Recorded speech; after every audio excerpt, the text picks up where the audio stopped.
नमस्कार दोस्तों, स्वागत है आपका मेरे चैनल कॉमिक्स लाइफ में। शुरू करते हैं अनिल मोहन जी द्वारा लिखा गया देवराज चौहान सीरीज का एक और मजेदार उपन्यास खूंखार पार्ट 5। निगरानों से कह दो उस पर उसकी हरकतों पर बराबर निगाह रखी जाए। जी।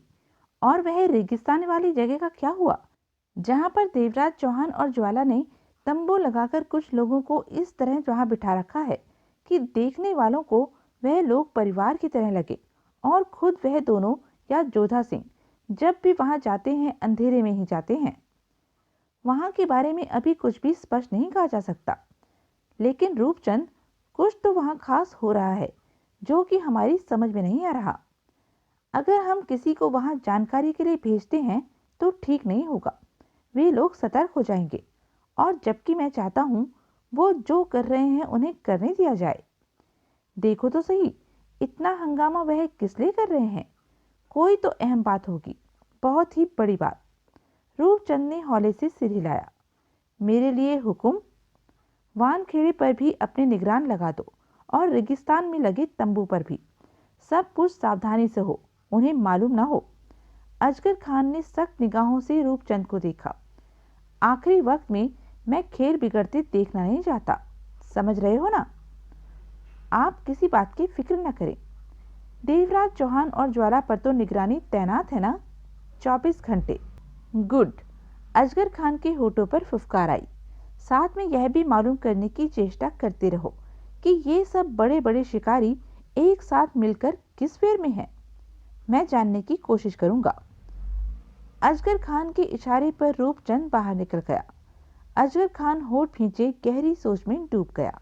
रात में तंबू की आड़ में यह लोग क्या कर रहे हैं, यह जानने की उत्सुकता उसकी नींद हराम किए हुए थी, परंतु वह किसी प्रकार की जल्दबाजी नहीं करना चाहता था जिससे कि सारा खेल ही बिगड़ जाए। जानता था देर सवेर में उसे सब कुछ मालूम हो जाएगा। रात का गहरा अंधकार चारों तरफ छा चुका था।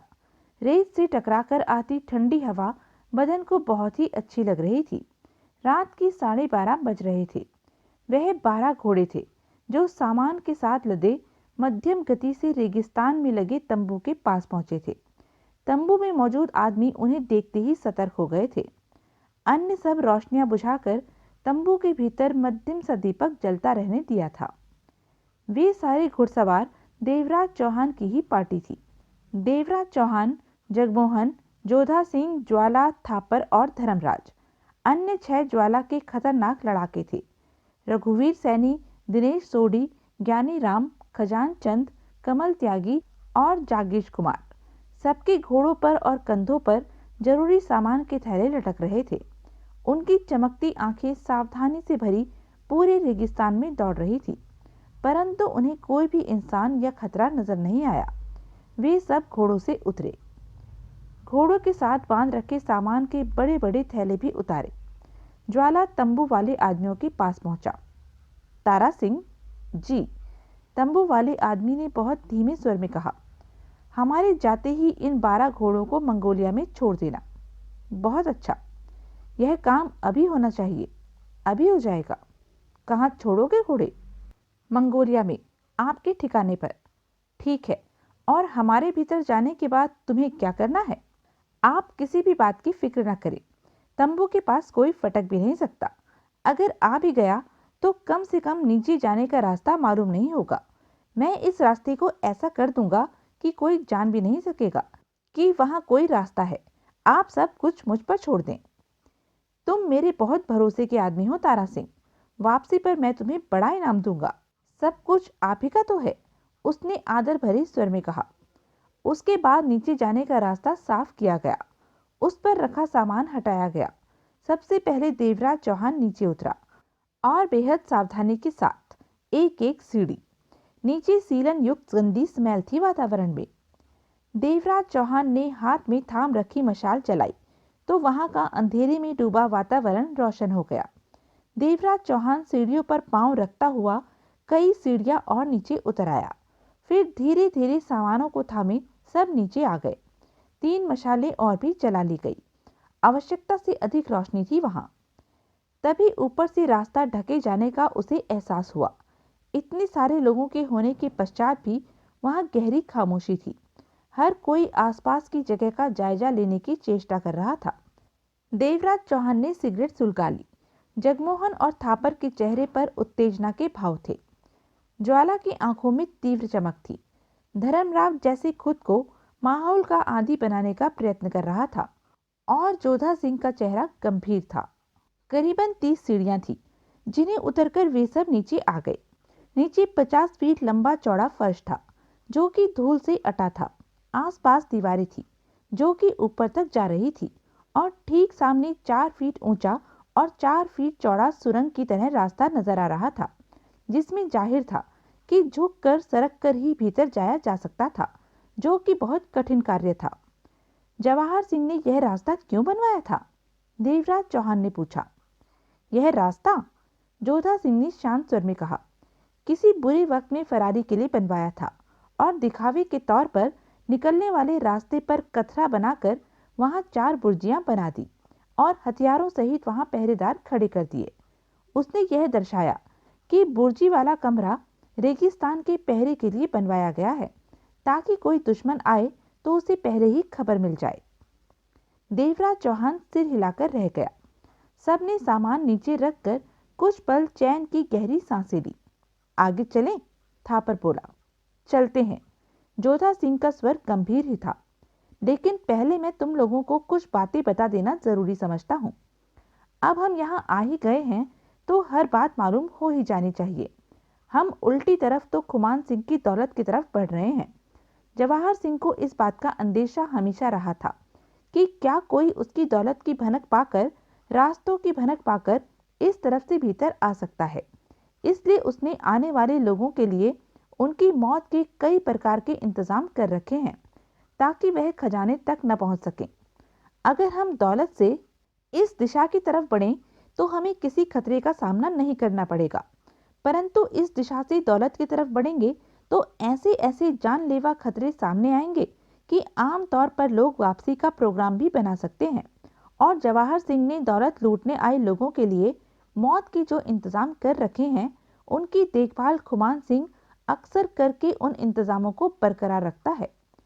हो सकता है खुमान सिंह ने इन इंतजामों का ध्यान रखना छोड़ दिया हो। जगमोहन बोला। नहीं, जोधा सिंह ने दृढ़ता के साथ इनकार किया। मैं खुमान सिंह की आदतों से भली भांति वाकिफ हूँ। वह तो बल्कि जवाहर सिंह के इंतजामों को और भी पक्का करता है, क्योंकि उसके पास इस समय जवाहर सिंह से भी ज्यादा दौलत है। उसे भी इस बात की चिंता रहती है कि कोई उस पर हाथ मारने की चेष्टा ना करे, बल्कि उसने तो 2-4 इंतजाम और भी कर लिए होंगे। पल भर के लिए वहां खामोशी छा गई। तुम उन इंतजामों के बारे में जानते हो? देवराज चौहान ने पूछा। कुछ खास नहीं, सिर्फ सुन रखा है, जिन्हें की बताने का कोई फायदा नहीं। धीरे धीरे सब कुछ तुम लोगों के सामने आता चला जाएगा। मतलब कि भारी खतरे का मामला हो गया है यह? ज्वाला का आदमी दिनेश सोढी बोला। हाँ, 40 अरब की दौलत पाने के लिए मौत का खतरा तो उठाना ही पड़ेगा। तुम इस रास्ते से कभी दौलत तक गए हो? जगमोहन ने पूछा। हाँ, परंतु तब खुमान सिंह जाने क्या करता था कि रास्ते में किसी प्रकार का भी खतरा सामने नहीं आता था। उन खतरों को कैसे वह बंद कर देता था, पूछने पर भी खुमान सिंह ने मुझे कभी नहीं बताया। देवराज चौहान के होठ सिकुड़ गए। तो हम उन खतरों को बंद करने का कारण तलाश कर सकते हैं। जाहिर है वह किसी प्रकार का स्विच या फिर कोई खटका होगा, या फिर ऐसा ही कुछ। बेकार है। जोधा सिंह ने सिर हिलाया। एक बार लगातार मुझे 2 दिन यहाँ रहने का मौका मिला था, परंतु मैं खतरे बंद करने का कारण तलाश नहीं कर पाया। अगर हम उस कारण को तलाश करने की चेष्टा करेंगे तो वक्त ही बर्बाद करेंगे। आगे तुम्हारी मर्जी। 2 पल के लिए चुप्पी सी छा गई। कोई जरूरत नहीं, ज्वाला बोला। अगर तुम खतरे बंद करने का कारण नहीं ढूंढ सके 2 दिन में, तो फिर भी उसे तलाशा नहीं जा सकेगा। मेरे ख्याल से हमें आगे बढ़ना चाहिए। सबकी निगाहों का केंद्र देवराज बन गया। ठीक है, मुझे आगे बढ़ने में कोई ऐतराज नहीं, आखिरकार देवराज चौहान बोला। अब एक खास बात और। जोधा सिंह की निगाहें सबके चेहरे पर घूमी। क्या? क्या? थापर भी बोला। यहाँ कदम कदम पर न नजर आने वाले हैरत अंगेज खतरे हैं। कभी भी कोई भी उन खतरों की जद में आ सकता है। जोधा सिंह ने गंभीर स्वर में कहा, अब सवाल यह है कि सबसे आगे कौन चलेगा जिस पर आने वाले खतरे टूटे। कम से कम मैं तो आगे नहीं चलूंगा। जोधा सिंह एकाएक मुस्कुराया। ऐसे क्या खतरे हैं जो तुम ऐसा कह रहे हो? जगमोहन बोला। हाँ, खुमान सिंह ने एक बार बताया था, परंतु इतने बरस हो गए कि आधा अधूरा ही याद है मुझे। मैं रहूंगा आगे, जागेश कुमार बोला। आसानी से मर सकते हो। जोधा सिंह ने उसे देखा। परवाह नहीं है। जागेश जाबांजों की तरह मुस्कुराया। नहीं जागेश, ज्वाला ने गंभीर स्वर में कहा, आगे मैं रहूंगा, मेरे मरने के बाद तुम आ जाना। जागेश के कुछ कहने से पहले ही देवराज चौहान बोल पड़ा। यह फैसला करना मेरे हाथ में रहेगा कि आगे कौन रहेगा, कौन नहीं। कौन रहेगा? थापर बोला। मैं। देवराज चौहान ने शांत स्वर में कहा, मैं आने वाले खतरों से बखूबी निपट सकता हूं। तो क्या मैं नहीं निपट सकता? ज्वाला कहर से बोला। निपट सकते हो, लेकिन आगे मैं रहूंगा, देवराज चौहान बोला। ज्वाला कुछ कहना चाहकर भी नहीं कह सका। यह देवराज चौहान का ऑपरेशन था, उसका मिशन था। उसकी बात को माना जाना लाजमी था।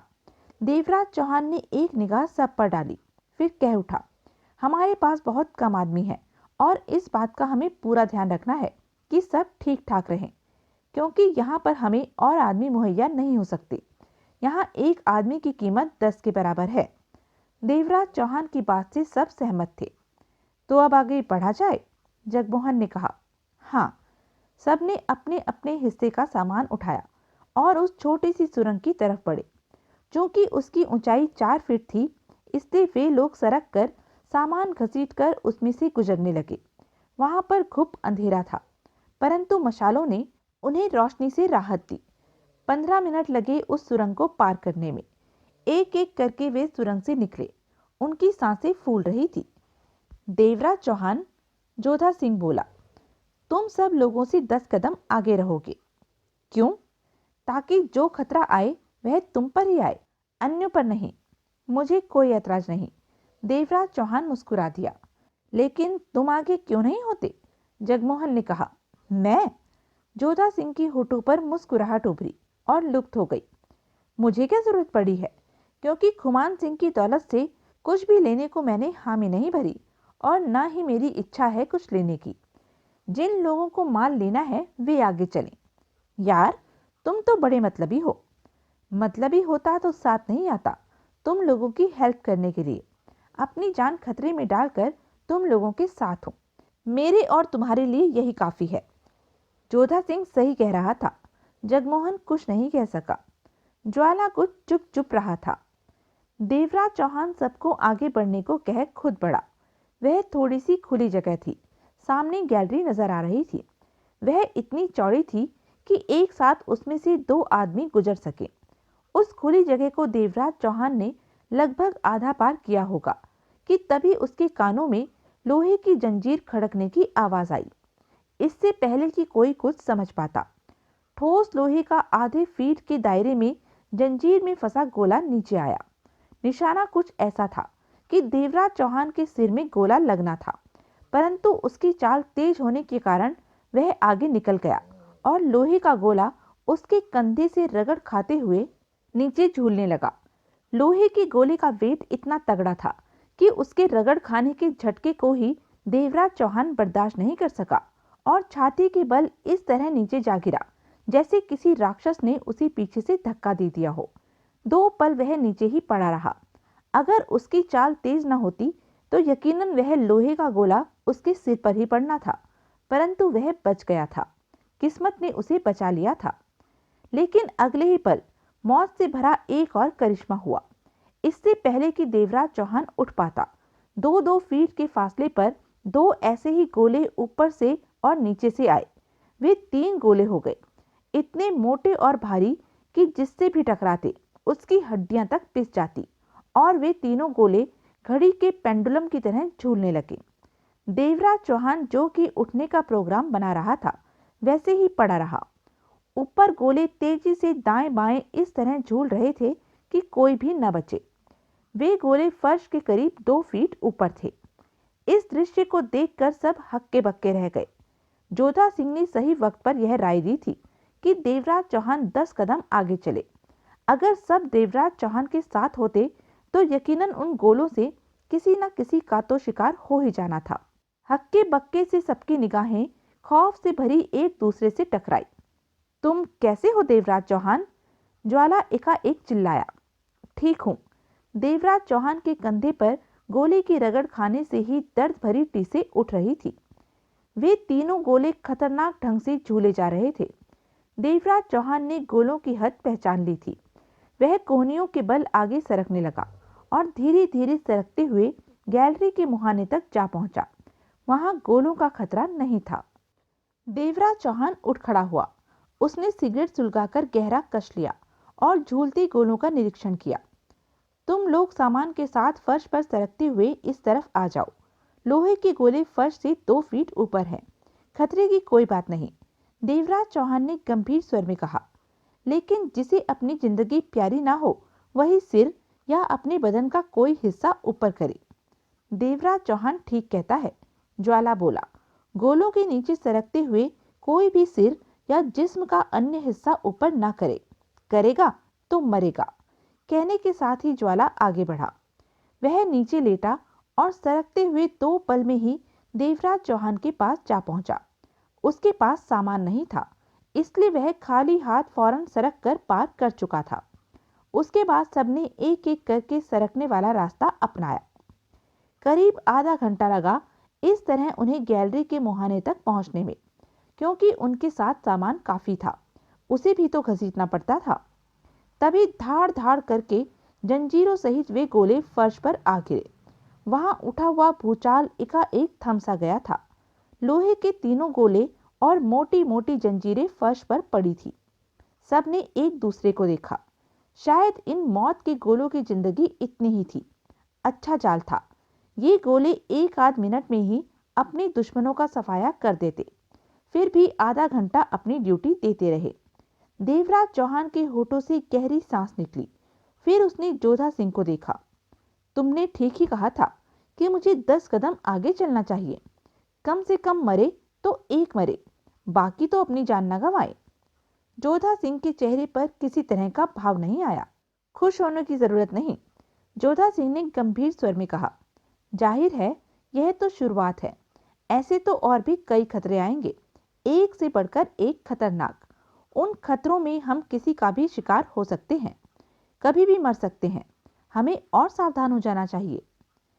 तुम जो कहना चाहते हो मेरा दिमाग उससे कहीं आगे जा रहा है जोधा सिंह, देवराज चौहान ने मुस्कुराकर कहा। इस मौत के वार से बचने के बाद मैंने अनुमान लगा लिया है कि अब हमें कैसे कैसे खतरों का सामना करना पड़ सकता है। मैं हर कदम पर और भी सावधान रहूंगा। कितने भी सावधान रह लो, मैं नहीं समझता कि तुम इन जादू भरे खतरनाक वारों से बच सकोगे। देवराज चौहान ने जवाब में कुछ नहीं कहा। जोधा सिंह ठीक ही तो कह रहा था। जाने कब कहां से क्या आ जाए। आखिर वह भूत जैसे वारों से कैसे और कब तक बच सकता था। मैं तुम्हारे साथ रहूंगा, ज्वाला ने देवराज चौहान से कहा। उससे क्या फायदा होगा? देवराज चौहान के होठों पर मुस्कुराहट उभरी। ज्वाला एकाएक कोई जवाब नहीं दे सका। नुकसान ही होगा ज्वाला, जहां एक ने मरना है वहां 2 मरेंगे। यह बात तो बिल्कुल सही है। थापर ने तुरंत सिर हिलाया। आगे चलें? जगमोहन के लहजे में देवराज चौहान के प्रति चिंता थी। वे सब गैलरी में आगे बढ़े। हर कोई अपनी सोचों में डूबा व्याकुलता में था कि कभी कुछ भी हो सकता है। यहाँ जाने कैसे कैसे मुसीबतों के जाल थे। हालात कभी भी उन्हें मौत का जामा पहना सकते थे। जवाहर सिंह ने जाने कैसे कैसे इनकी मौत के इंतजाम कर रखे होंगे। शायद इस बात की कल्पना भी नहीं की जा सकती और मौत को गले लगाते भी उन्हें एहसास न हो सकेगा कि तभी 2 तरह की आवाजें हुई। उन सबके कदम जड़ हो गए। दिल जोरों के साथ धड़क उठे। देवराज चौहान के जबड़ों में सख्ती से भरा फैलाव आ गया। दांत पर दांत भिंच गए थे। आंखों में सुलगती ज्वाला उभर आई थी। ठीक सामने चंद फीट पर गैलरी के मोड़ पर लोहे की सलाखों का दरवाजा जाने कहां से आकर गैलरी के मुंह पर आ गया था।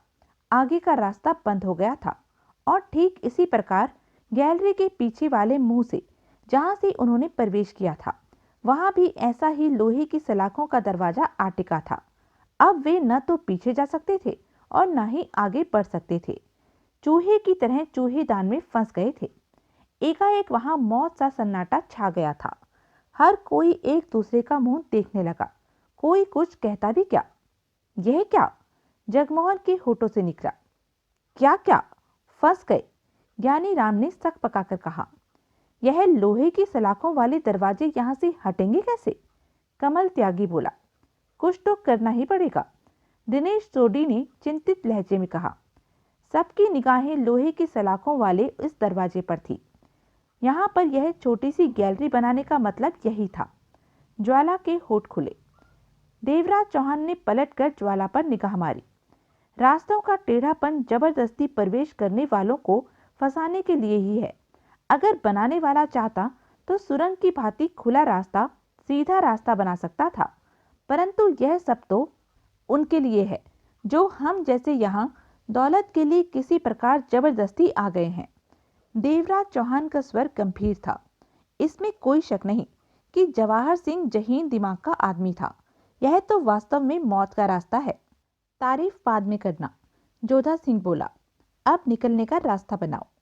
देवराज चौहान ने मुस्कुराहट भरी निगाह जोधा सिंह पर डाली, फिर गर्दन घुमाकर लोहे की सलाखों वाले दरवाजे को देखने लगा। फिर आगे बढ़कर उसके पास पहुंचा और हाथ बढ़ाकर पकड़ा। उसी पल बिजली का झटका लगने के से अंदाज में पीछे हट गया। सलाखें गर्म होकर तप रही थी। क्या हुआ?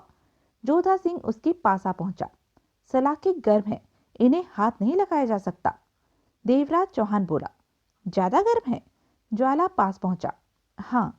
जगमोहन और थापर आए। उन्होंने सलाखों को छूकर देखा, फिर फौरन ही पीछे हट गए। सलाखों ने उनके हाथों को झुलसा कर रख दिया था। वास्तव में इन्हें छू पाना भी संभव नहीं, जगमोहन के होठों से निकला। लेकिन सलाखें गर्म कैसे हो गई? खुद तो मर गया जवाहर सिंह, जगमोहन बुरा सा मुंह बनाकर बोला, और हमारे लिए मुसीबतें खड़ी कर गया। उल्लू का पट्टा, हमें चैन से मरने भी नहीं दिया। लेकिन निकलने के लिए कुछ तो करना ही होगा, रघुवीर सैनी बोला। जोधा सिंह होठ भींचे काफी देर तक सलाखों को घूरता रहा। देवराज चौहान ने सिगरेट सुलगा ली थी। ज्वाला विवश और क्रोध से भरा सलाखों को देख रहा था। इस तरह खामोश रहने से तो काम नहीं चलेगा, थापर ने कहा। कुछ तो करना होगा। मैं देखता हूं, जोधा सिंह ने गंभीर स्वर में कहा। नहीं, देवराज चौहान ने फौरन उसे टोका। जोधा सिंह ने प्रश्न भरी निगाहों से उसे देखा। खामखा सलाखों को छेड़ने की कोई जरूरत नहीं है। क्या मतलब? जगमोहन बोला। आखिर हमने निकलने के लिए रास्ता तो बनाना ही है। वह बाद में बनाएंगे। तुम कहना क्या चाहते हो? जोधा सिंह की आंखें सिकुड़ गई। पर्याप्त समय के बाद सलाखें ठीक उसी प्रकार ठंडी हो जाएंगी जैसे कि वे लोहे के गोले रुक गए थे। इन्हें गर्माहट देने वाला सिस्टम ज्यादा देर नहीं चलने वाला, देवराज चौहान ने कहा। मैं तुम्हारी बात से सहमत हूं, ज्वाला तुरंत ही बोला। अवश्य ऐसा ही होगा। मन ही मन जोधा सिंह ने उसकी इस बात को माना। और तब तक क्या करें? खजानचंद बोला। आराम, जागेश कुमार ने हंसकर कहा। यह तो जगह ही ऐसी है कि यहाँ बैठने से भी डर लगता है, कमल त्यागी हंसा। वैसे कब तक यह सलाखें ठंडी हो जाने की संभावना है? जागेश कुमार ने पूछा। शायद आधा घंटा या फिर ज्यादा से ज्यादा 1 घंटा, देवराज चौहान ने कुछ विचार भरे स्वर में कहा। अब इंतजार करने के अलावा उनके पास और कोई रास्ता नहीं था। अजगर खान सोया हुआ था। उसे नींद से उठाकर रूपचंद ने खबर दी तो वह उछलकर उठ बैठा। चेहरे पर अजीब से भाव आ गए। क्या कह रहे हो रूपचंद? अजगर खान ने अपने पर काबू पाया।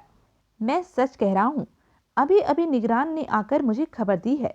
निगरान अभी भी बाहर ही मौजूद है। वह 2 अन्य निगरानों के साथ काफी दूर से निगरानी कर रहा था।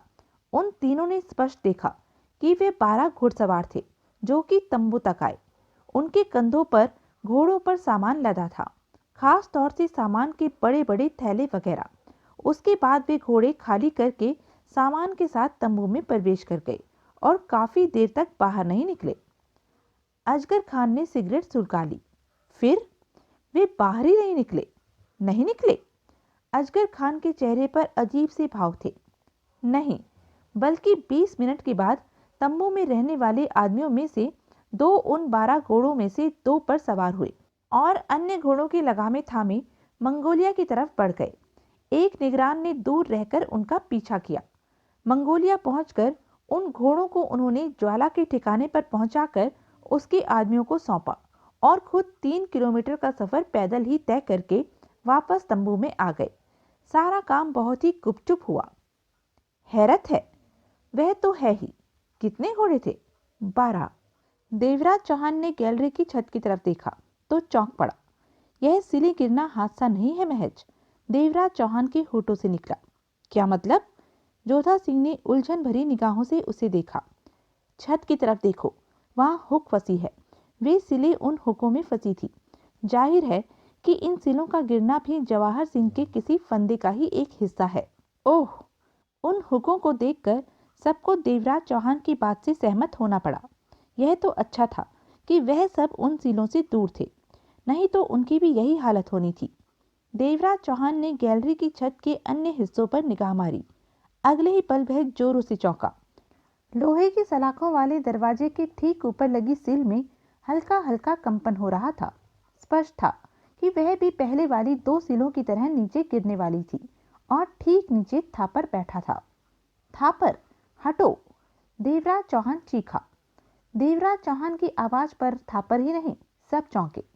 थापर ने सिर उठाकर उसे देखा, असमंजस भरी निगाहों से मामला समझने की चेष्टा की। ऊपर से सिल गिर रही है बेवकूफ, हट जाओ! देवराज चौहान पुनः चीखा। थापर बात को समझा, परंतु देर से। इससे पहले कि वह हट पाता, पत्थर की भारी जानलेवा सिल ने गैलरी की छत से अपनी पकड़ छोड़ दी।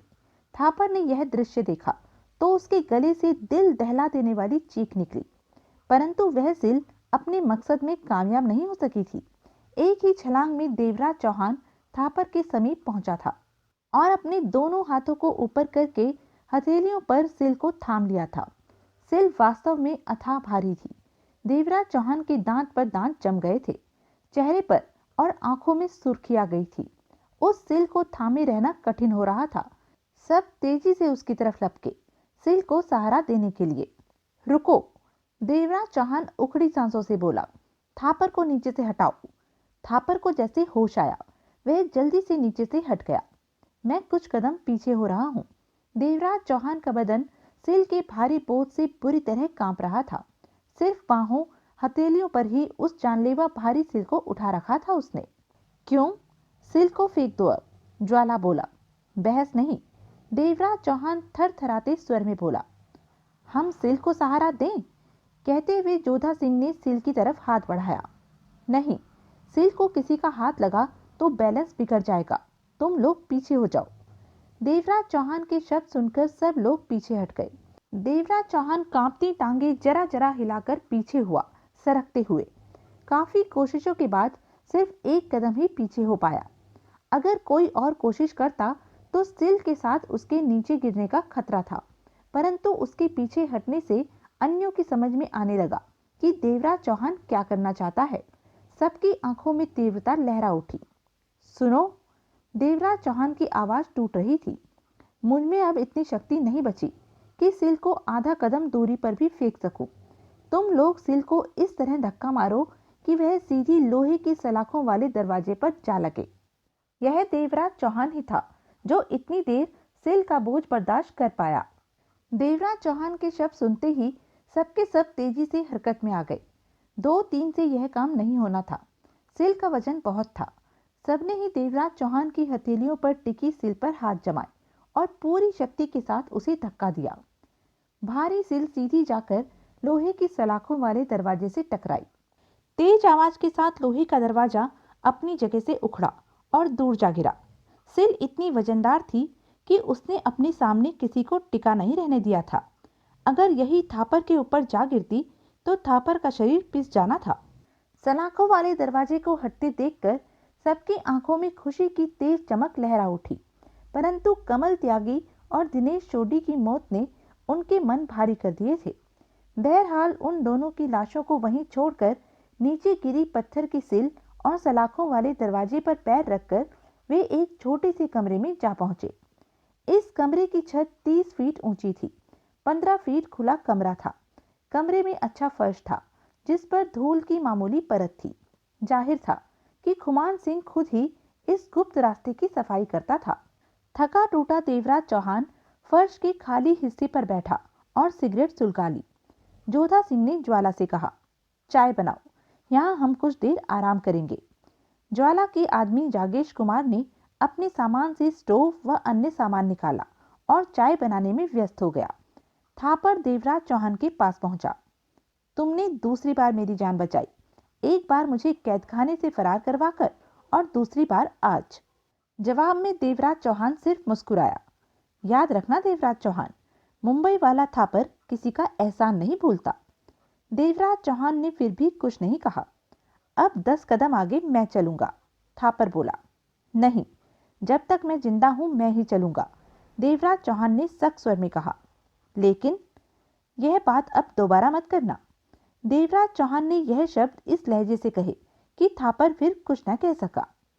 जोधा सिंह मुस्कुराता हुआ पास पहुंचा और फिर बैठ गया। बहादुर भी हो, जोधा सिंह ने मुस्कुराकर कहा। देवराज चौहान ने निगाहें उठाकर उसे देखा, फिर मुस्कुराया। मैं सिर्फ देवराज चौहान हूं, मैं तुम्हारे नाम से तुम्हें नहीं जानता।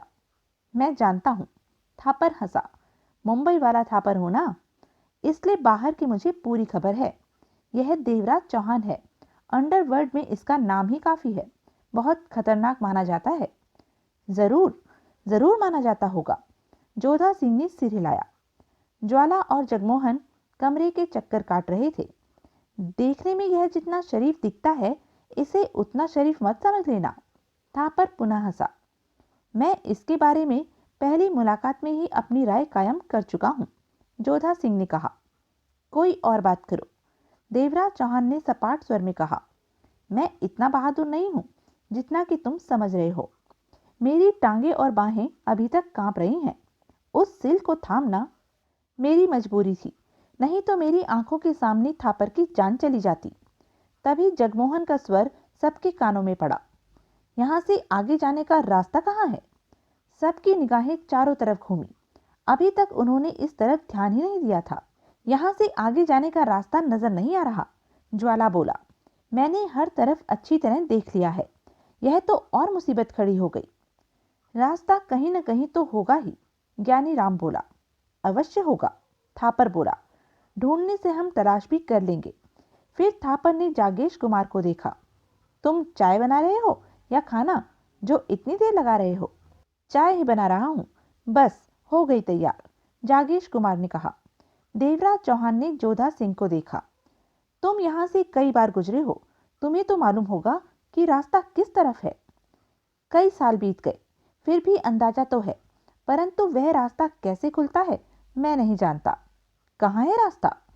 मेरे ख्याल में दीवार का वह हिस्सा, जोधा सिंह ने वहीं बैठे बैठे हाथ से इशारा किया। ज्वाला और जगमोहन वहां पहुंचे। दीवार के उस हिस्से को ठोक बजाकर देखा, परंतु कोई फायदा नहीं हुआ। दीवार का वह हिस्सा वैसे ही रहा और न ही आसपास दरवाजा खोलने का कोई साधन था। उनके लिए एक और मुसीबत खड़ी हो गई थी। जागेश कुमार ने गिलासों में चाय डालकर सबको चाय के गिलास थमाए। सब चाय पीने लगे। जवाहर सिंह ने बहुत तगड़े इंतजाम कर रखे हैं, जोधा सिंह बोला। अव्वल तो कोई भी आ ही नहीं सकता, आ जाए तो बच नहीं सकता। यह सब करने में बहुत मेहनत लगी होगी। इंतजाम पुराने होने से कुछ कमजोर हो गए हैं, देवराज चौहान बोला। गैलरी में वे सिल के भारी पत्थर एक साथ गिरने थे, परंतु थापर वाली सिल बाद में गिरी। यह इंतजामों में गड़बड़ होने की वजह से ही हुआ था। अगर सिल उसी समय गिरती तो थापर ही नहीं, हम में से 2-3 गए होते। शायद तुम ठीक कह रहे हो, ज्वाला ने गंभीर स्वर में कहा। सबने चाय समाप्त की। जागेश कुमार चाय का सामान समेटने में व्यस्त हो गया। अब आगे का रास्ता कैसे खोला जाए? जगमोहन बोला। मुझे तो कोई भी सूरत नजर नहीं आती। जोधा सिंह उठा और उस रास्ते के आसपास ऐसा कुछ तलाशने लगा कि जिसे दबाने या कुछ और करने से रास्ता खुल जाए, परंतु भरसक चेष्टा करने पर भी उसे कामयाबी नहीं मिली। थक हार कर उसने ज्वाला और देवराज चौहान पर निगाह मारी। इस रास्ते को खोल पाना आसान नहीं, जोधा सिंह बोला। तुम क्या समझते हो रास्ता बनाकर बंद करने वाले ने इसलिए वह सब किया होगा कि रास्ता आसानी से खुल जाए। देवराज चौहान बोला, वह आसानी से नहीं खुलेगा। तो थापर बोला, इस दीवार को हटाकर रास्ता बनाने में कुछ तो करना ही होगा। देवराज चौहान ने विचार भरे स्वर में कहा और उठकर सिगरेट सुलगाने के पश्चात आसपास निगाहें दौड़ाने लगा। फिर जोधा सिंह को देखा। तुम्हें पूरा यकीन है कि आगे बढ़ने का रास्ता वही है जो तुमने कहा है? मेरी याददाश्त बहुत अच्छी है, जोधा सिंह ने सपाट स्वर में कहा। देवराज चौहान ने सिर हिलाकर उस रास्ते पर निगाह टिका दी और फिर रघुवीर सैनी, ज्ञानीराम, खजानचंद और जागेश कुमार को देखा। तुम चारों लोहे की सलाखों वाला नीचे गिरा दरवाजा उठाओ और दीवार के उस हिस्से पर मारना शुरू कर दो जहां पर दरवाजे नुमा दीवार है, देवराज चौहान ने कहा। देवराज चौहान के शब्द सुनते ही चारों फौरन उठे और लोहे वाली सलाखों के दरवाजे को छूकर देखा। अब सलाखें ठंडी थी। चारों ने दरवाजा उठाया जो कि काफी भारी था। फिर उसे उठाकर दीवार के उस हिस्से के पास पहुंचे और सलाखों वाला दरवाजा उस पर तेज वार के साथ मारने लगे। जब भी दीवार पर वार होता एक तेज आवाज उभरती। 10-12 वारों में ही दीवार का दरवाजे नुमा हिस्सा हिलना आरंभ हो गया था। सबकी आंखों में तेज चमक उभरी। 10-12 और चोटें पड़ी तो हमारे लिए रास्ता बन जाएगा, देवराज चौहान बोला। सिगरेट सुलगाने के पश्चात जोधा सिंह भी खड़ा हो गया था। थापर और ज्वाला भी उन चारों की सहायता करने लगे और अगले करीब 10-12 वारों में वह दरवाजा नुमा दीवार बिल्कुल ही टेढ़ी होकर उनकी तरफ आ गिरी। वो मारा!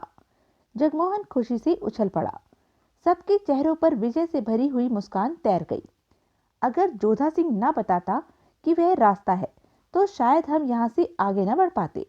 देवराज चौहान ने होठ सिकोड़कर जोधा सिंह को देखा तो जोधा सिंह भी मुस्कुरा दिया। तुम लोगों के साथ आने का मतलब ही तुम लोगों की सहायता करना था। परंतु अगले ही पल सब जोरों से चौंके। उनकी आंखें फट सी गई। भयानक फुफकारें उनके कानों में पड़ी थी। उनकी निगाहें तोड़े गए दरवाजे के पार जा टिकी। उस पार आधा अंधेरा था, परंतु काफी कुछ वहां स्पष्ट नजर आ रहा था।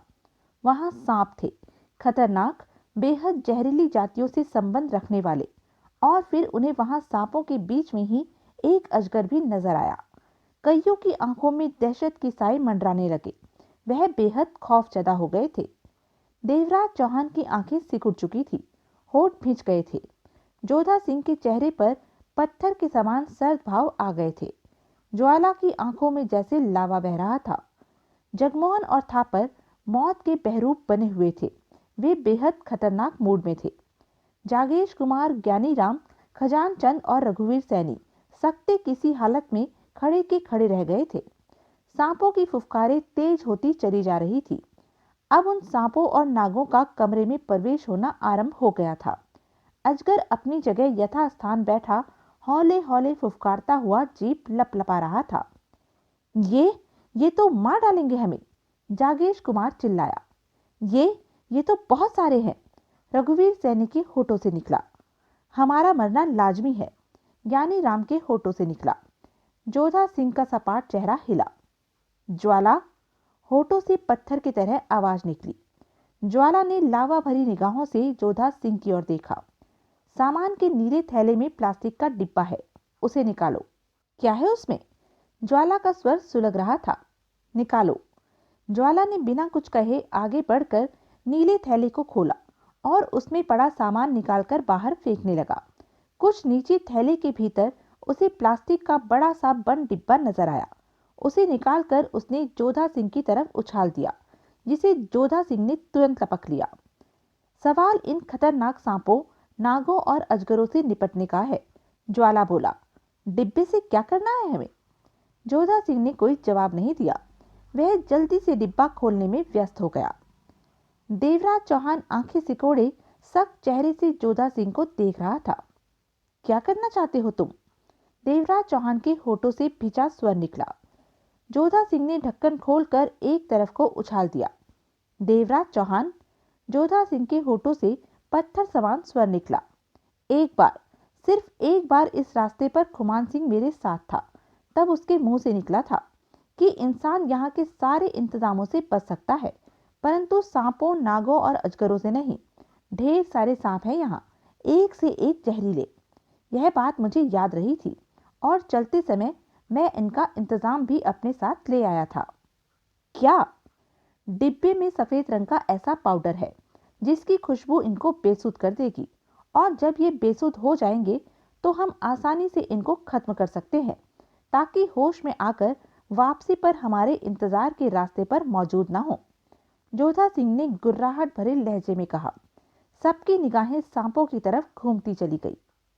6 फीट के चौड़े रास्ते में जहां सांप ही सांप मरे पड़े थे और चंद कमरे में भी सरकते आए थे, जोधा सिंह चंद कदम आगे बढ़ा और भरे डिब्बे में से मुट्ठी भर भर के उस सफेद पाउडर नुमा दवा को सांपों पर छिड़कने लगा। उस सफेद पाउडर के फेंकते ही सबकी सांसों से अजीब सी स्मेल टकराई। सारा कमरा उसी की स्मेल से भर गया। सांप और नाग जैसे तड़प से उठे, उनमें तेजी से हरकत होने लगी। इसमें कोई शक नहीं था कि जोधा सिंह की यह दवा बहुत कारगर थी। सांपों का तड़पना यही जाहिर कर रहा था। जोधा सिंह दूर दूर तक उस दवा की मुट्ठियां फेंक रहा था जहां तक सांप थे। उसने आधे से ज्यादा डिब्बा खाली कर दिया था। उस दवा की स्मेल ने इंसानों को भी बेचैन कर दिया था। सांप और नाग तेजी से तड़प रहे थे। सब उनका तड़पना देख रहे थे। जो 3-4 कमरे में आ गए थे, उनमें से 2 को तो देवराज चौहान ने पांव में मौजूद लेदर के जूतों से मसल दिया था। उनके फन पहचानने में नहीं आ रहे थे। एक को ज्वाला ने और चौथे को थापर ने। करीब 10 मिनट इंतजार करना पड़ा। इस बीच कोई कुछ न बोला था। लगभग सारे सांप और नाग शिथिल से हो गए थे। दवा ने अपना पूरा असर दिखाया था। शायद ही कोई सांप नाग बचा होगा जो हिलने का प्रयत्न कर रहा था, परंतु धीरे धीरे वह भी दवा के असर में आता जा रहा था। लगभग सब बेहोशी की गर्त में डूब गए थे। वाह, जगमोहन बोला, तुमने तो कमाल कर दिया जोधा सिंह। जोधा सिंह के होठों पर अजीब सी मुस्कान उभर आई। मैं कमाल करने के लिए ही तुम लोगों के साथ हूँ। सही कह रहे हो। जगमोहन को वास्तव में मानना पड़ा, परंतु देवराज चौहान की निगाह अजगर पर टिकी थी। वह दरिंदा सा लग रहा था। आंखों में खूनी भाव चमकने लगे थे। जोधा सिंह की दवा का असर अजगर पर नहीं हुआ था, अलबत्ता वह पहले से भी ज्यादा चौकन्ना नजर आने लगा था। शायद उसे अपने दुश्मन की मौजूदगी का एहसास हो गया था। अजगर ने मुंह खोला और जोरदार फुफकार मारी। वह अपना क्रोध दर्शा रहा था। इस अजगर पर तो दवा का असर नहीं हुआ, ज्वाला के होठों से निकला। जोधा सिंह ने होठ भींचकर एक कदम आगे बढ़ाया और पांव बेहोश सांपों के बीच में रखकर डिब्बे में मौजूद सारी दवा मुट्ठियों में भर भर कर अजगर पर फेंक दी। काफी दवा अजगर के ऊपर पड़ी, उसके मुंह पर भी। पल भर के लिए अजगर का स्याह रंग छिप गया। जब अजगर ने अपना मुंह नीचे मारा तो सारी दवा नीचे जा गिरी और उसने पुनः मुंह ऊपर उठाकर क्रोध से भरी फुफकार मारी। उसका क्रोध अब बढ़ गया था। चिंतित सा जोधा सिंह पीछे हट गया। लगता है दवा का असर इस पर नहीं होगा, जोधा सिंह के होठों से निकला। कोई बात नहीं। ज्वाला ने दांत भींचकर रिवॉल्वर निकाल ली। यह हमारा कुछ नहीं बिगाड़ सकेगा। इसके लिए तो एक गोली ही काफी रहेगी। और इसके साथ ही ज्वाला ने ट्रिगर दबा दिया। तेज धमाका हुआ। सबको लगा जैसे उस बंद जगह में उनके कान के पर्दे फट गए हों। गोली अजगर के मुंह से 1 फीट नीचे उसके शरीर को रगड़ खाती निकल गई। यह निशाना इसलिए चूका कि तेज धमाका होते ही अजगर ने अपना शरीर हिला लिया था। जहां गोली की रगड़ लगी वहां अजगर के शरीर से खून बहना आरंभ हो गया था। धमाका देर तक उनके कानों में गूंजता रहा था और यही पल जैसे कयामत के थे। घायल होते ही अजगर फुफकारा। उसकी फुफकार उस छोटी सी जगह में किसी छोटे से तूफान से कम नहीं थी और पल भर में ही वह कमरे में था। वह उगलती आंखों से सबको देख रहा था। भयानक अंदाज में आधा मुंह खोल रहा था। रह रहकर अजगर की निगाहें ज्वाला पर टिक रही थी। कदाचित वह जानता था कि उसकी जान लेने वाला शख्स वह ही है। अजगर के बेहद करीब आ जाने से ज्वाला हाथ में रिवॉल्वर थामे हक्का बक्का खड़ा रह गया था। ज्वाला, जोधा सिंह का स्वर शांत था। उसी नीले थैले में काले लेदर के दस्ताने हैं, उन्हें फौरन निकालो। अजगर से पीछे हट जाओ, उसकी तवज्जो तुम्हारी तरफ ज्यादा है। हड़बड़ाहट में ज्वाला ने एक और फायर किया। फायर की आवाज होते ही अजगर का शरीर हिला, गोली खाली गई। उसके साथ ही जवाब में अजगर के होठों से जहरीली फुफकार निकली। वह तेजी से ज्वाला की तरफ लपका। ज्वाला एक ही छलांग में काफी पीछे हट गया। कोई इंसान होता तो जुदा बात थी, जानवरों से मुकाबला करने में ज्वाला एक्सपर्ट नहीं था। और फायर मत करना, जोधा सिंह बेहद सख्त स्वर में बोला। देवराज चौहान जोधा सिंह के नीले थैले के पास पहुंच गया था। क्या निकालना है? देवराज चौहान जल्दी से बोला। दस्ताने, काले लेदर के, भीतर पड़े हैं, जोधा सिंह ने कहा। देवराज चौहान ने फौरन थैले से दस्ताने निकाल लिए। वे कोहनियों से भी ज्यादा लंबे थे, उसमें जिप लगी हुई थी। वे बहुत ही बढ़िया और मजबूत लेदर के दस्ताने थे। अजगर लाल लाल आंखों से ज्वाला की तरफ बढ़ने लगा था। ज्वाला के माथे पर पसीने की बूंदें झिलमिला उठी थी। फायर मत करना ज्वाला, जोधा सिंह जल्दी से बोला। तुम्हारा कोई भी फायर इसे नहीं लगेगा। गोली बाद में निकलती है और आवाज पहले होती है। आवाज होती ही अजगर हिल जाता है। मैं इसके बाकी के शरीर को निशाना बनाता हूँ, ज्वाला सूखे स्वर में बोला। मत करना ऐसा, घायल होकर यह और भी खतरनाक हो जाएगा। तुम कुछ मत करो, इस अजगर के प्रति सावधान रहो कि यह तुम्हें अपने लपेटे में न ले ले। इन दस्तानों का क्या करना है? देवराज चौहान जल्दी से बोला। मुझे दो, जोधा सिंह वहीं खड़े खड़े बोला। यह खास लेदर के दस्ताने हैं। जहां जहां यह लेदर होगा वहां कोई भी सांप, नाग, अजगर नहीं काट सकता। ऐसों के दांत इस लेदर को पार नहीं कर सकते। इन दस्तानों को पहनकर कुछ तो बचाव अजगर से हो सकता है। देवराज चौहान ने अजगर पर निगाह मारी।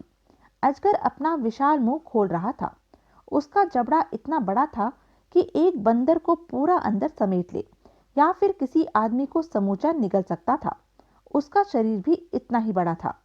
देवराज चौहान के चेहरे पर दृढ़ता के भाव उभरे। उसने दस्ताने पहने और जिप बंद कर ली। उन दस्तानों ने उसकी दोनों बाहों को लगभग पूरा ढांप लिया था। यह क्या कर रहे हो? जोधा सिंह के होठों से निकला। वही जो तुम करना चाहते थे। देवराज चौहान के होठों से सख्त स्वर निकला। मैं क्या करना चाहता था? अजगर पर हाथों से काबू पाना चाहते थे। देवराज चौहान की निगाह अजगर पर थी। मैं यह काम पहले भी कर चुका हूं, जोधा सिंह बेचैनी से बोला। तुम इस पर काबू नहीं पा सकोगे, मैं निपट लूंगा इससे। दस्ताने मुझे दो। जोधा सिंह, मैं बहुत अजगरों से निपट चुका हूं, इंसानी अजगरों से। देवराज चौहान एक एक शब्द चबाकर मौत से भरे स्वर में बोला। इस बार असली अजगर से ही। यह बच्चों का खेल नहीं है। देवराज चौहान कोई बच्चा नहीं है। देखो, यह सांप या नाग नहीं, अजगर है। तुम। लेकिन अब देवराज चौहान ने धीमी धीमी अजगर की तरफ बढ़ना शुरू कर दिया था। अजगर की खूनी निगाह अब देवराज चौहान पर जा टिकी। वह जोरों से फुफकारा। बाकी सब दहशत भरे अंदाज में पीछे हटते चले गए। यह लो। देवराज चौहान ने जोधा सिंह को देखा। अपने कपड़ों में छिपा रखा खंजर निकालकर उसने उछाला, जिसे कि देवराज चौहान ने थामा और अपनी पैंट में फंसा लिया। और फिर अगले ही पल वह अजगर के सिर पर था। अजगर ने जहरीली फुफकार छोड़ी और देवराज चौहान की तरफ मुंह बढ़ाया। सबकी निगाहें जहां की तहां रुक गई। देवराज चौहान ने अपने शरीर को लहराया। अजगर का वार खाली गया। फिर अगले ही पल देवराज चौहान ने अपने दोनों हाथों से अजगर के जबड़ों को थाम लिया। अजगर का शरीर जोरों से तड़पा। उसने पुरजोर चेष्टा की देवराज चौहान के हाथ से जबड़ा छुड़ाने की, परंतु देवराज चौहान ने उसका जबड़ा नहीं छोड़ा, बल्कि जबड़ा फाड़ने के अंदाज में उसे और खोलने लगा, विपरीत दिशा में। अजगर तड़पा। अगले ही पल उसका मोटा भारी शरीर देवराज चौहान के शरीर से निपटने लगा। बहुत ही खौफ से भरे क्षण थे। कईयों की भयपूर्ण निगाहें इस दृश्य पर थी। सिर्फ जोधा सिंह बेहद सामान्य और स्थिर नजर आ रहा था। देवराज, जोधा सिंह बोला, अपने शरीर को बिल्कुल ढीला छोड़ देना, लचकदार ढीला, वरना अजगर क्षण भर में ही तुम्हारे शरीर की हड्डियां एक ही झटके में तोड़ देगा। और अजगर के मुंह के सामने अपना मुंह मत आने देना। उसकी जहरीली फुफकार तुम्हारे होशो हवास गुम कर सकती है। तब अजगर तुम्हें निगल जाएगा। जोधा सिंह की बात पर देवराज चौहान ने फौरन अमल किया। अब उसे महसूस हो रहा था कि वह अजगर से टकराने में पूरी तरह फिट नहीं है। फिर भी वह अजगर के जबड़े फाड़ने के लिए अपना पूरा जोर लगा रहा था। अजगर के दोनों जबड़े वह विपरीत दिशा में लिए जा रहा था। अपनी कोशिशों में वह कुछ कामयाब भी रहा था। यह अजगर की तरफ से ही जाहिर हो रहा था। अजगर ने उसके शरीर को अपने शरीर की लपेटे में ले लिया था। अगर देवराज चौहान ने अजगर के जबड़ों को न पकड़ा होता तो अजगर ने उसका काम तमाम कर दिया होता। अजगर का शरीर उससे लिपटा सख्ती से भरा दबाव डाल रहा था। उसने अपने बदन को ढीला लचकदार न छोड़ रखा होता तो अब तक उसके शरीर की हड्डियां टूट चुकी होती। तभी जैसे देवराज चौहान ने हद ही कर दी। उसने अजगर के खोल रखे मुंह में अपनी बाईं कलाई फंसाई और पलक झपकते ही पैंट में फंसा रखा खंजर निकाला और अजगर की गर्दन पर पूरे वेग के साथ वार किया। वार करते समय उसके होठों से भेड़िए किसी गुर्राहट निकली। अजगर के होठों से दबी दबी फुफकार निकली, क्योंकि देवराज चौहान की बाई कोहनी उसके मुंह में ठुसी थी और खंजर के वार से अजगर की गर्दन का आधा हिस्सा कट गया था। अजगर ने पीड़ा भरे अंदाज में उसकी कोहनी को निगल जाना चाहा, परंतु कामयाबी नहीं मिली। तो देवराज चौहान के शरीर के गिर्द लिपटे उसके शरीर ने जोरदार झटका दिया। देवराज चौहान के पांव उखड़ गए। वह धड़ाम से नीचे आ गिरा। अजगर ने उसकी कोहनी नहीं छोड़ी और अपना शरीर देवराज चौहान के शरीर के गिर्द लपेटने लगा। अपने शरीर को ढीला छोड़ दो देवराज चौहान, जोधा सिंह आवेश में चीखा, वरना अजगर तुम्हें ऐसा झटका देगा कि शरीर की सारी हड्डियां टूट जाएंगी। वह पीस देगा तुम्हें। परंतु देवराज चौहान ने जोधा सिंह के शब्दों की जरा भी परवाह नहीं की। परवाह करने का वक्त ही नहीं था। उसने किसी प्रकार खुद को संभाला और अजगर के कटे शरीर पर ठीक उसी जगह खंजर से पुनः वार किया। फिर जो नजारा सामने आया उस पर शायद 2 पल किसी को विश्वास ही नहीं हुआ। 2 वार में ही उस लंबे और तेज धार वाले खंजर ने अजगर के शरीर को काट डाला था। उसका मुंह वाला हिस्सा नीचे गिरकर तड़पने लगा था। खून ही खून वहां फैला नजर आने लगा। परंतु जो हिस्सा देवराज चौहान के शरीर के गिर्द लिपटा था, उसकी हरकतों ने खतरनाक रूप धारण कर लिया था। वह सख्ती के साथ देवराज चौहान के जिस्म से लिपट गया था और दर्द के मारे जोरों से तड़पने लगा था। वह जितनी तेजी से तड़प रहा था, उसी गति से उसके शरीर में जकड़ा देवराज चौहान का शरीर तड़प रहा था। अब देवराज चौहान ने जोधा सिंह के शब्दों पर अमल किया और शरीर को पूरी तरह ढीला छोड़ दिया। अजगर के शरीर की सख्त पकड़ उसके शरीर की हड्डियां तोड़ डालना चाहती थी, परंतु शरीर ढीला छोड़ होने के कारण उसका शरीर अजगर के शरीर के साथ ही मुड़ जाता था। फिर भी देवराज चौहान की हालत बुरी होती जा रही थी। अजगर का शरीर शांत होने की अपेक्षा उसका तड़पना तेज होता जा रहा था। गर्दन से जुदा हो जाने के पश्चात भी शायद उसे अपने दुश्मन का एहसास था और शांत होने से पूर्व अपना बदला ले लेना चाहता था। देवराज चौहान खुद को आजाद करवाने में असमर्थ था। सब हक्के बक्के खड़े थे और जगमोहन तो जैसे इस वक्त जहान भर का सबसे बड़ा दरिंदा लग रहा था। कुछ ऐसे ही भाव उसके चेहरे पर और शरीर से झलक रहे थे। चेहरा आग के गोले की तरह तप रहा था। आंखों में अंगारे थे और आंखों में अजगर की सी फुफकार भर आई थी। उसे समझते देर न लगी कि अजगर का शरीर जिस तरह देवराज चौहान को लपेटे में लेकर तड़प रहा है, उससे देवराज चौहान की जान चली जाना लाजमी थी। आखिर कब तक वह अपना शरीर ढीला छोड़े रख सकता था। जगमोहन के होठों से फुफकार निकली। वह पागलों की भांति आगे बढ़ा।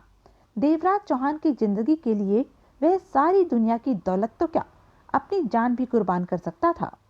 करीब पहुंचकर उसने बिजली की भांति झपट्टा मारा और अजगर के शरीर का पिछला हिस्सा पकड़कर उसे वह तीव्रता के साथ झटका देने लगा। कई झटके देने के बाद अजगर के शरीर की कुछ हरकत अवश्य कम हुई। साथ ही उसने जोर लगाकर जगमोहन के शरीर को भी अपने लपेटे में लेने की चेष्टा की, परंतु जगमोहन इस बारे में पूर्णतः सतर्क था। उसने उसी प्रकार झटके देने जारी रखे। जगमोहन की हरकत पर जैसे जोधा सिंह को होश आया, वह तुरंत आगे बढ़ा और अजगर के आगे वाले हिस्से को पकड़ने की चेष्टा करने लगा, जहां से देवराज चौहान ने खंजर से काटा था उसे। मिनट भर की कोशिश के बाद जोधा सिंह ने अजगर के शरीर का वह हिस्सा थामा और सख्ती के साथ जकड़ लिया। तो यह थी अब तक की कहानी। आगे की कहानी जानने के लिए बने रहें मेरे साथ। और हाँ, मेरे चैनल को लाइक, शेयर और सब्सक्राइब करना ना भूलें। धन्यवाद।